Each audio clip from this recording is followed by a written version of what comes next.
My name is Sabaya Verger, and my home is in London. My home is in the north of France.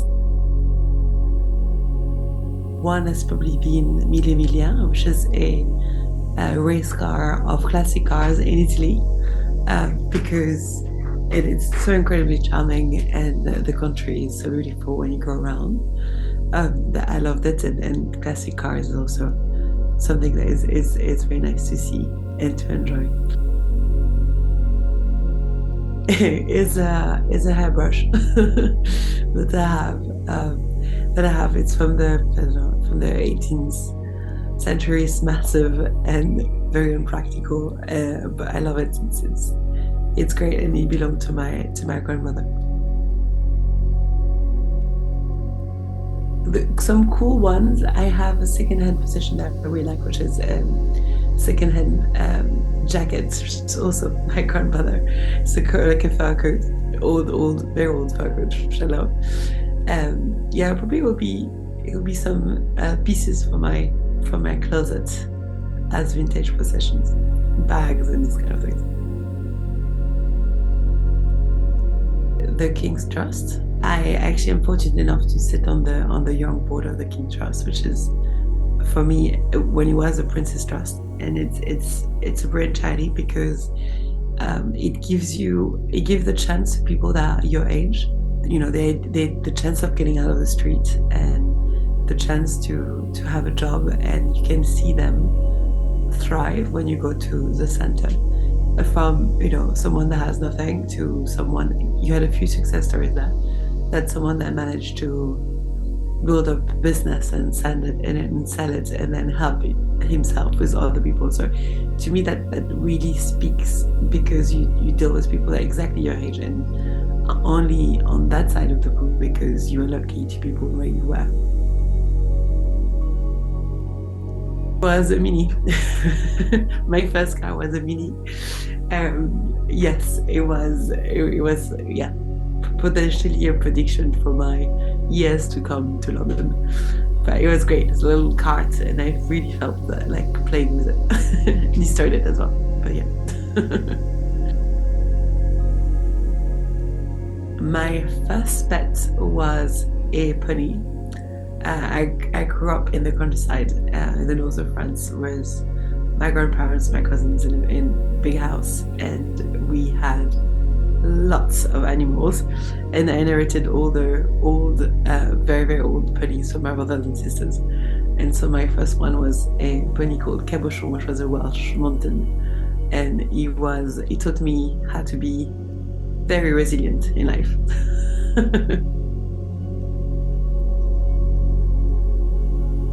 I would say something that I always go to and I'm never disappointed and always want to come back is Wild, which is a restaurant probably that opened 3-4 years ago on Chelsea Green, and it's simply delicious, simple, cozy, and you just always have a great time there. And you can go from a lunch with your parents to a date to some friends around, and it's always delivers and it's always great.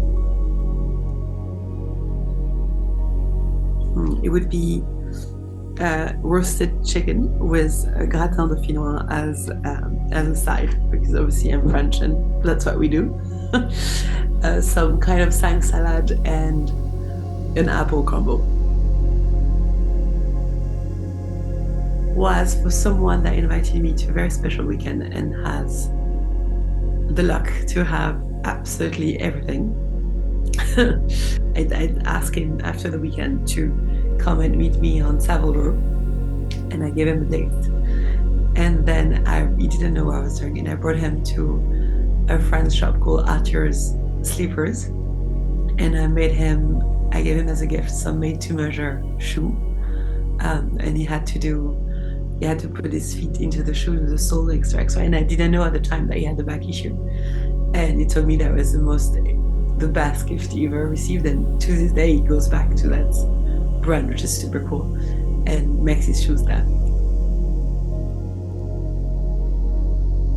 I would say it was very recent and was in New Forest when we stayed in the in the forest, in the park, and we'll swim in the morning into the wild rivers and have wild horses with us, just coming and like, you know, looking at us from 20 meters, 10 meters, and then just staying with us during the day and moving around. It was very special. I never seen that before. What would be the one holiday abroad? I travel a lot. I'm very lucky, and I do a lot of adventure travel. So I guess last year two things were amazing. One was a trip in Patagonia on a horseback for 5 days, and another one this April was to my other company that does travel experiences. I went to check Pakistan for 10 days and did everything you could in Punjab, and that was pretty extraordinary. So I live in London, so I'm constantly in London, and because I'm not British, I tend to travel back to Europe quite often. But should I have a place I could go back to again and again, I would probably have a place either in Kent or in the Cotswolds. Both are just so pretty, and the green and the all the little idyllic villages, and it speaks to me a lot. I really like both of these places. Every morning I start with a warm lemon in water. I do that religiously, especially throughout the winter, so I don't catch cold extra. And then I exercise every day, an hour, 2 hours sport a day, and I watch my sleep quite a lot. I like to have my 7 hours locked in.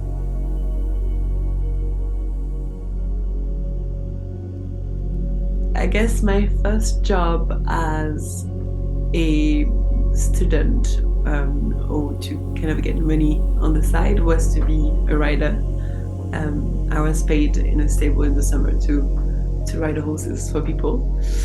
And then throughout my studies, I was in Switzerland, and I sold watches, and then I sold beauty products and really the entire shop, and like was buying for them and like selling them. I did quite a lot of different things.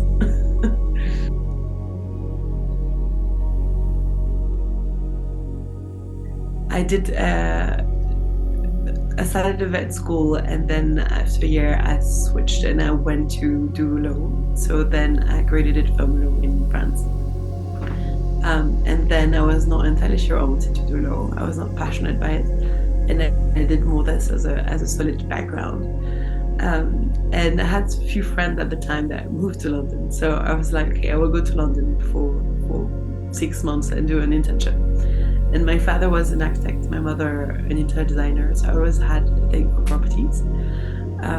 And so I arrived in London and decided to do an internship in properties and see where that will take me. Maybe adapt it to law, or maybe something else after. But it was to improve my English. And I fell in love with it.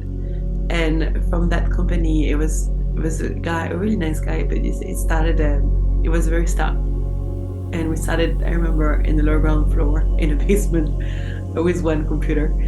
And then we went all the way up within 3 years to open a shop on the high street. And I did everything. I did the accountancy, I did the marketing, I did the sales, I did everything you can think of from a small company perspective. And from then on, I decided to stay in properties, move on to work for Stratton Parker for 7 years, and then to do my own company within Tedworth now 4 years ago. So that was the sort of process within. I kind of fell into it. There's a lot of things that I'm very keen to learn about, and I'm an incredibly curious little human being, and I do a lot of things outside of work, which is sometimes taking over my work. But no, I do. I'm a very keen photographer, so I'll probably aiming to do my first exhibition this November. And then I am a very keen rider. I ride every day. I like to learn new skills. So right now, as I will talk later, would be about racing. I love languages. So I learn languages. I speak in French, English, obviously, Spanish, and Italian, which I'm trying to get back to a normal level now. So it takes a lot of times. And I travel. I like to travel as well. So it's always something to do that I like to learn.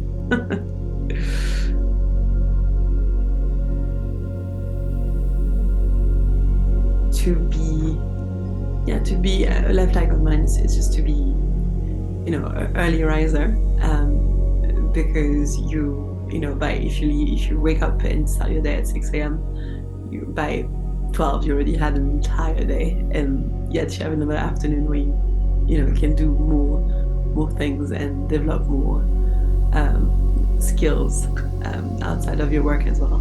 So I guess it's to wake up early.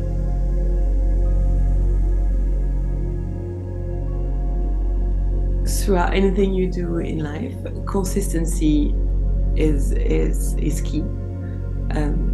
However you do it, sometimes some days you can be better at something than other days, but you need to be consistent and you need to be resilient.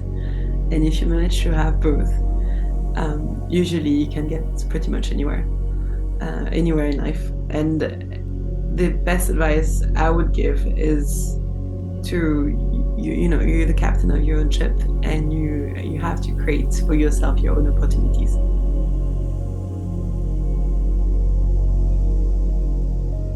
So what we have coming up is the Magnolia Cup, which is a charity race that will be held in Goodwood, opening Ladies' Day. And it's in support of the King Trust, which is a charity I was mentioning earlier, which is very close to my heart. And it is a horse race where we have 12 girls from anywhere across England that learn to be jockeys for the last, I would say, 7 months. And started from scratch, and now we're going to race each other on the racetrack, which is pretty well. But I applied to do it because I thought, what did I haven't known yet on the horse, which was not much, and so that was the one thing I wanted to try. So I approached them, and I was very happy to get a space, which is, I know, quite rare. So I was very, very lucky. And then the process has been very tough. So you have to learn to be a jockey. So you have to pass the jockey test like any jockey. So physically you have to be incredibly in shape. It's like 4 minutes plank on one side, another 4 minutes there, and then a push-up for 4 minutes. It's pretty wild. So we had to do 2 of these earlier this year and last year. And then we had to approach a trainer, which in my case is George Becker, which has incredible stables in Epsom.